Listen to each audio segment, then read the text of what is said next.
Good afternoon, ladies and gentlemen. I am Byung-Joon Jeon at Samsung Medical Center, Department of Plastic Surgery.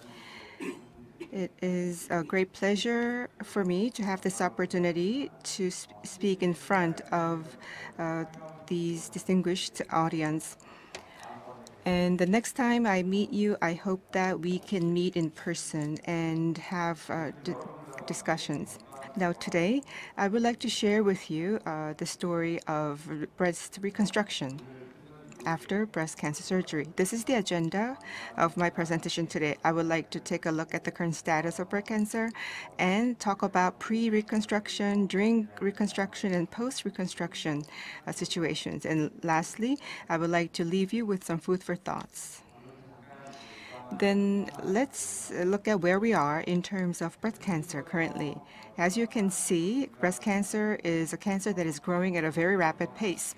It is the second most common cancer among women cancer, and 1 out of 25 women develop breast cancer, which is a relatively common cancer. And one feature in the case of Korea is that we have a high percentage of young breast cancer patients. So it is a cancer that scares and causes concerns for women. But good news is that compared to the past, the 5-year relative survival rate is increasing dramatically compared to the past. So compared with the 77.3% in 1993, which is 30 years ago, as of 2014, the survival rate is 93%. What this means is that many women do develop breast cancer, but if they are treated well, they can live long, happily ever after. So I think we need to approach breast cancer treatment from a quality of life point of view. Now, as you can see, breast cancer treatment is a multidisciplinary effort. We have the breast surgery department, which is responsible for the excision surgeries, and also radiology department for diagnosis, pathology, and medical oncology, and also the OB-GYN for young women. And we also have the plastic and reconstruction surgery responsible for breast reconstruction. So as a plastic and reconstruction surgeon, the patients are referred to me via the breast surgery department. In many cases, they are flustered and upset after the first diagnosis, and some patients come to arrange surgery after the completion of their chemo. So the first question they have is, what is breast reconstruction surgery? Of course, some patients do their homework before they come, but it is a disease that scares them and upsets them, and there are a lot of unfamiliar jargons involved. So breast reconstruction is a surgery using implants or autologous tissue to rebuild your breast, which resembles your natural breast as closely as possible after mastectomy. You can minimize changes to your body shape with breast reconstruction, and this helps recover your confidence, self-confidence. Then the second question is when? So we have immediate breast reconstruction, which takes place simultaneously with the mastectomy, while delayed reconstruction is a surgery that is performed after a certain period since the mastectomy or lumpectomy. Usually it is about 2 years after the onset of the breast cancer. Many patients think that you can complete breast reconstruction with a single surgery, but that is not the case. In other words, even if you do receive the immediate reconstruction, you need additional multiple surgeries more often than not. So these processes are necessary because we have to build a basic foundation for the breast to create the nipple and then perform the tattooing. So even if you do receive the immediate reconstruction, it will take anywhere between 1 year or 2 years to complete the breast reconstruction process. Then is breast reconstruction a safe surgery? Immediate reconstruction surgery does not increase the recurrence rate of breast cancer. This is based on the study that was performed at our hospital, SMC. Even if you do receive immediate reconstruction, the outcome is not different from delayed reconstruction, because you could receive neoadjuvant therapy before you receive your surgery, depending on the nature of your cancer and your stage. So the outcome is not different, which means that you can make your decision without concerns. And there are various modalities or sequences for treating breast cancer. Some people just receive mastectomy or lumpectomy. Some people receive mastectomy or lumpectomy plus reconstruction, while other patients receive chemotherapy post-surgery and then radiation therapy added to that. Other patients receive neoadjuvant therapy and then receive surgery. So the treatment of breast cancer is multidisciplinary approach, and so you can receive a suitable treatment that best fits your situation. And reconstruction does not interfere with your treatment. To the contrary, it helps you to live a healthy and happy life after treatment. So it encourages many patients, and I meet many patients who are willing to accept treatment after reconstruction. And breast reconstruction surgery growth is outpacing the growth of breast cancer. There are various reasons. First, the surgery is covered by the national insurance since April of 2015, and patients are more interested in their body. And also, there are many young breast cancer patients who are socially active in the age group with the most onset of the disease. And if you look at the percentage of the patients who receive reconstruction, in our center, I think half of the total mastectomy patients receive reconstruction surgery. So 70% of mastectomy are breast conserving surgery. The other 30% receive total mastectomy. And so half of them receive reconstruction therapy. So if you do the math, it means that the 15% of all breast cancer patients receive reconstruction surgery. So immediate reconstruction is more common than delayed reconstruction because you can reduce the number of surgeries. It's not a must. Reconstruction is not obligatory. You can receive reconstruction in a later stage. So regarding the decision of reconstructive surgery is up to the patient herself. Many patients who are referred from breast surgery department look like they're out of their minds when they come to our outpatient clinic, but I hope that I can put their mind to ease, because by giving them some conviction. Of course, even if I do my best, I don't think I'll be able to relieve you of all of your concerns. But I think it is important to maintain a certain level of confidence with the patients. Now let's cut to the chase and talk about reconstruction itself. First, what is total mastectomy and what is lumpectomy, which is partial mastectomy? I mentioned earlier that total mastectomy followed by reconstruction is covered by the national insurance. So simply put, lumpectomy means you excise a certain part of the mammary gland tissues, while total mastectomy removes all of the mammary tissues. So not in every case, but in some cases, in the case of lumpectomy, the breast shape is conserved to a certain extent, while the total mastectomy removes the nipple as well. And then it means that you remove your breast completely, as you can see in the photo at the bottom.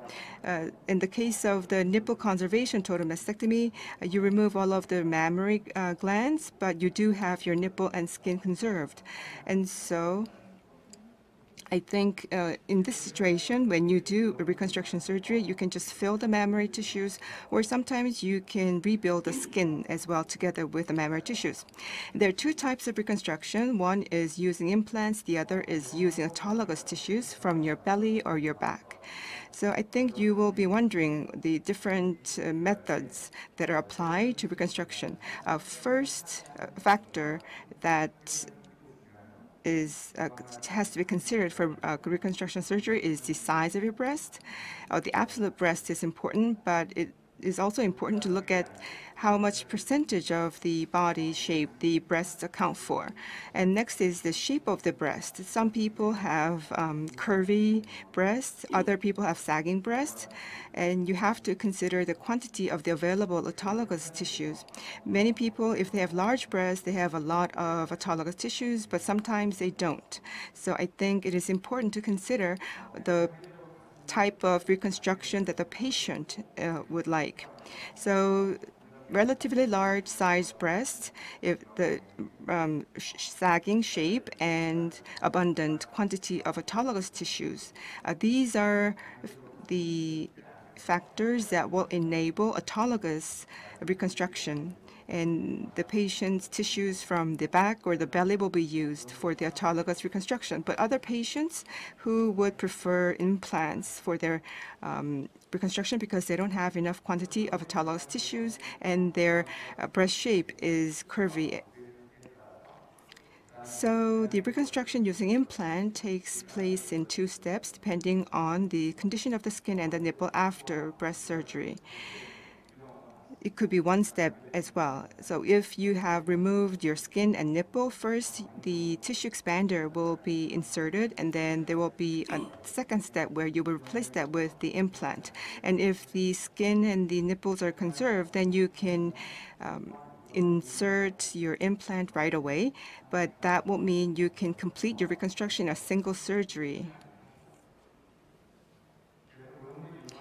So let's look at the implant reconstruction. So if you're using tissue expander after the surgical procedure, the plastic surgery department will first insert this sac of water or saline, which is the tissue expander, which looks like the photo on the left-hand side. So you can see the 2 wings on the 2 sides, which it's used to fix the expander and the chest wall.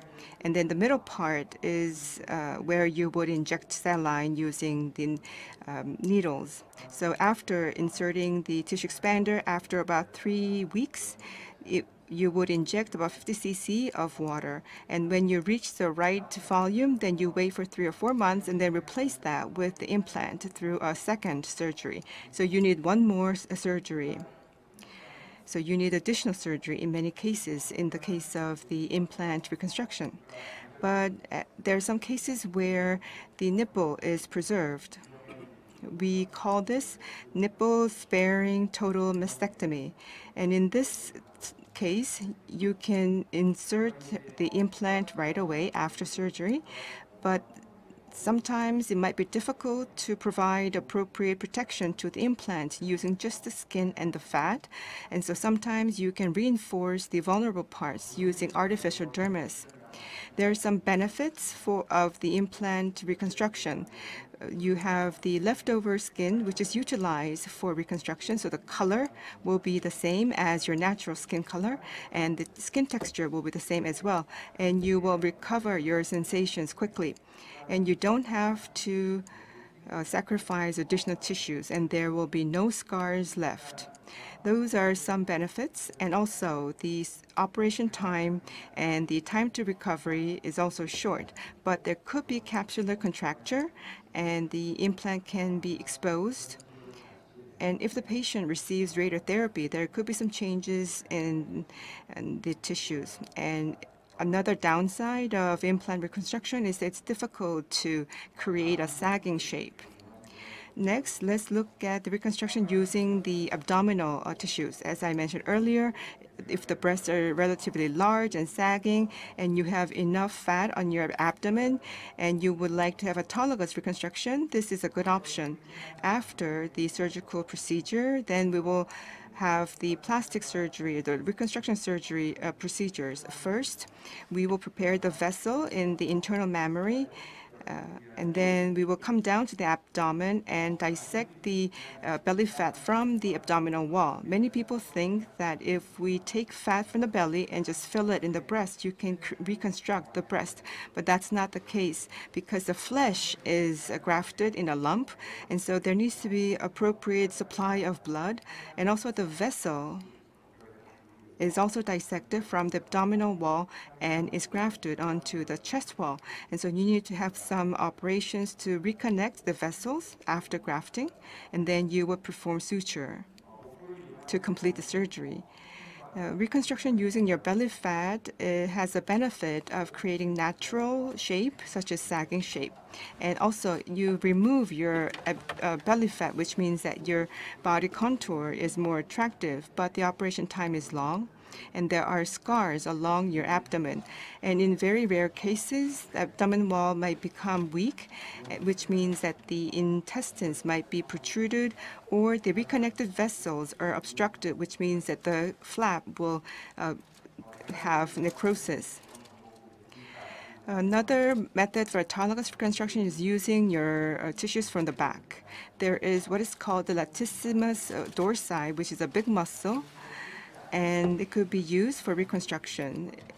It's a good option for small-breasted patients, but with time, the size of the muscle may shrink, and so regularly powers are applied to the muscles. So it means that you would resect the two ends of the Latissimus dorsi. And so what this means is that after grafting this muscle, with time, there could be some atrophy. And so in this case, you would also insert an implant. One of the benefits of reconstruction using your back tissue is that you can create natural shape, not as much as the using abdominal fat.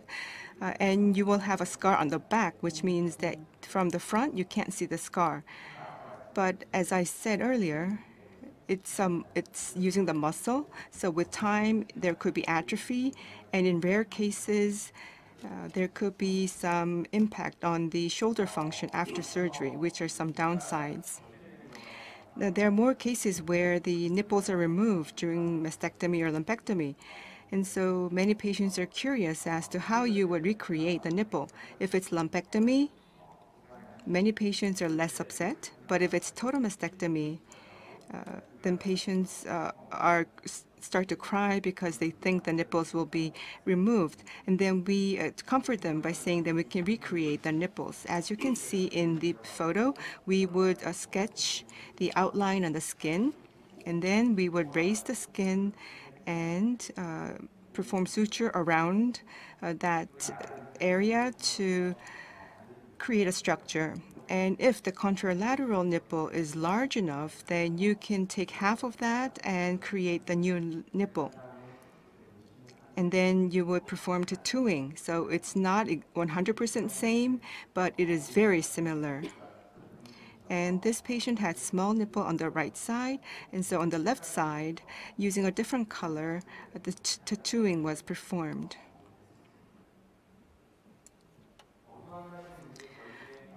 Another issue is balancing the shape by both sides. And reconstruction is trying to mimic natural breasts as much as possible, and so the reconstructed breast could be larger or smaller, and especially if it's implant type of reconstruction, then the shape is more or less curvy, and so you can consider surgery on the healthy contralateral breast if it's asymmetric, and so you can perform either breast augmentation, breast reduction, or mammopexy on the contralateral breast. I talked about using the tissue expander, and in this case, I mentioned that the patients come every 3 weeks for injection of 50 cc of water, which means that the patient has to visit the hospital several times. So at each visit, we can have discussions with the patients and then make shared decisions about what they would like. And patients who do not like their flat chest to begin with can have their breasts augmented to have more attractive breasts. And on the contrary, before surgery, if they had large sagging breast and had pain on their shoulders and who are unhappy with their body shape, can have smaller and curvy breasts. Now, hospital admission period is about 1 week post-surgery, but if you insert the expander of the tissue and replace it with the implant, of course it depends on the size, but you would need about 2 nights or 3 nights of hospital stay. In the case of reconstruction using your back muscles, then sometimes there are some water retention in the back, and so there might be a need for you to have up to 10 days of hospital stay. And if there aren't any complications, then about after a month, you can go back to your daily activities. And so you will need about 2 months for a more active life. So I tell my patients to take about 2 months before they go back to their lives as usual. They need time to get used to the change. And even if they don't receive additional treatment, they will need time to collect themselves and to go back to their daily lives. That will take time. Lastly, I would like to talk about 3 points which I hope you will take away. Breast cancer is by no means an easy disease. It will be long, it will be a tedious journey. After surgery, you could receive hormone therapy in the case of the in situ carcinomas, or sometimes you might have metastatic breast cancer, which will need chemo as well as radiotherapy, and that will take a long time for the patient to recover. Some studies say that on average, it takes about 2 years to complete the journey. So I would like to make an analogy to riding bicycles, which I like very much. And so on flat land or in downhill, you can have very pleasant experience, but sometimes you have uphill pathways. So it is very challenging. But if it's a challenging uphill path, you shouldn't look at a very far away destination. That will be too difficult, and it will mean that it will be discouraging you. And so in such instances, rather than keeping your eye on the distant target, you should focus more on stepping on the pedals. So just look at the next step until you reach the final destination and endure the journey. And lastly, you have to remember that you are an important, valuable person. When you go through difficult times, you tend to become weaker, and sometimes people around you will say things that will hurt you, even though they don't intend to hurt you. But having a medical condition is not always because of what I did, or it's not all my fault. It's just an accident. I think that's the better way to think about it. You were unlucky. So regardless of what other people say, you have to think about your self-worth, and you have to maintain that self-esteem. And that is the way for you to come back to your daily life and overcome breast cancer. And I'm a surgeon who will help you along the way with reconstruction.